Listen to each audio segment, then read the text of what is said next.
দোকান করছেন? বলছি আপনি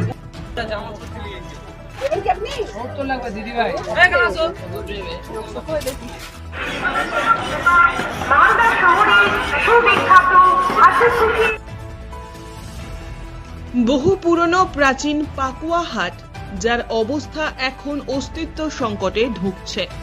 মালদার নালাগোলা রাজ্য সড়কের বামনগোলা ব্লকে রয়েছে পাকুয়া হাট।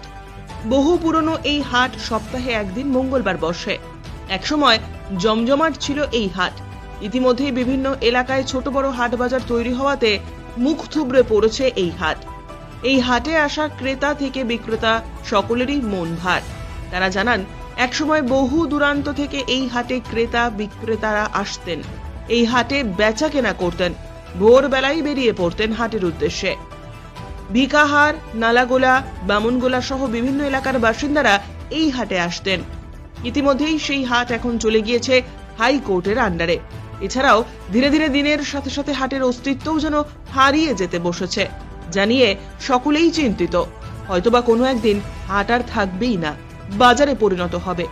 এই হাটে ধান, গম, পাট সহ কাঁসা পিতল, গরু, ছাগল, হাঁস, মুরগি সবই বিক্রি হতো এক সময়, আর এখন সেসব অতীত। কি অবস্থা রয়েছে? আগের হাট অনেক উন্নত ছিল, এখন হাট অনেকে দিন দিন হাট ভাগে যাচ্ছে।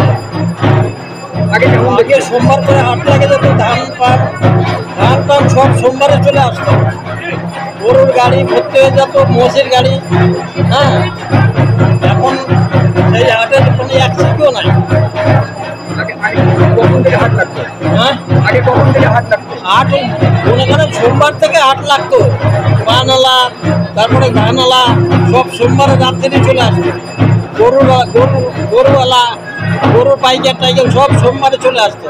আনুমানিক কত বছর আগে হাটটা শুরু হয়েছে? হ্যাঁ হ্যাঁ হ্যাঁ, আজ থেকে 20 বছর আগের থেকে মনে করেন হাট ছিল জমজমাট। বহু পুরনো হাট। হ্যাঁ, ধান হাটা তো পুরো ধান পড়তো।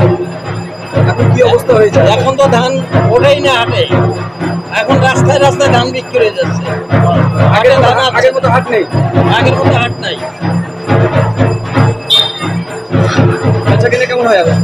বেচা কেনা এখন চালের দোকান একবারে শেষ। রেশনের চাল পাচ্ছে মানুষ, চাল কিনছে না। মানে অবস্থা খারাপ। হ্যাঁ, চালের দোকান লাগে খুব অসুবিধা। আগে কেমন দেখতেন? জমজমাট কেমন ছিল? আগে জমজমাট, বিশাল জমজমাট ছিল। এখন তো ট্রাকের মাথায় লোক, আগে তো গায়ে গায়ে লোক লাগতো। আপনার নাম? অনিল বিশ্বাস। আপনি কিসের দোকান করেন? হ্যাঁ, কিসের দোকান করেন? চালের দোকান। 35 বছর থেকে হাট করি। এখন হাটের অবস্থা মানে আগের মতো নাই, এখন অনেক কম, লোকজনও কম, ব্যবসা এখানে ধানাটি উঠে গেল, পানাটি উঠে গেল, উঠে যাতে আরও কমে গেছে। আগে কেমন বসতে হয়? আগে ভালো হাট বসতো, হাট গম গম করে বাঁচতো। হাট বাইরে থেকে শোনা লোক আসতো? হ্যাঁ, কোন কোন জায়গা থেকে লোক আসতো? ওদের বিকার, এদিকে তপন থানা, সব দিক থেকে লোক আসে, গাজল থেকে। কি নামতো আগে হাটে? আগে গরু, বাছুর, ধান পাট সবই নামতো, এমন কোনো জিনিস বাদ ছিল? সব পাওয়া যায়। হ্যাঁ, এখন কি অবস্থা রয়েছে? এখন ওই গায়ে গরু বাছুর আর তো নামে না, ধান টানগুলো নামে টুকটাক, আর পান হাটটাও উঠে গেছে, নাই সেই অবস্থা। মানে আগের থেকে এখন আর বেচা কিনা নেই? বেচা কিনা মানে কোন জায়গা থেকে বিশেষ করে লোক আসতো এই হাটে? ওদের আগে মালদা থেকে, তো এই লোহাপট্টির লোক তো মালদা থেকে আসতো আগে।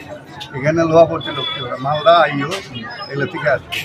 মানে বহুত পুরোনো হাট। হ্যাঁ, প্রথমে হাট কেমন দেখতেন আগে যখন প্রথম আসতেন হাটে? জমজমাট কেমন ছিল? আগের জন্ম ভালো ছিল। কিরকম দোকানপাট বসতো? হ্যাঁ, কিরকম দোকানপাট বসতো? দোকানপাট ভালোই করতো, এখন কি অবস্থা? লোকজনও খুব হতো, এখনকার অত লোক হয় না। হাটটা নষ্টের মুখে চলে গেছে। হ্যাঁ, ওরকমই নষ্ট হয়নি, তবে চলছে আর কি, অন্যান্য হাট থেকে ভালো চলছে আর কি। আপনি কোথা থেকে এসেছেন? কি দোকান করছেন? আমি মালদা শাহপুর থেকে।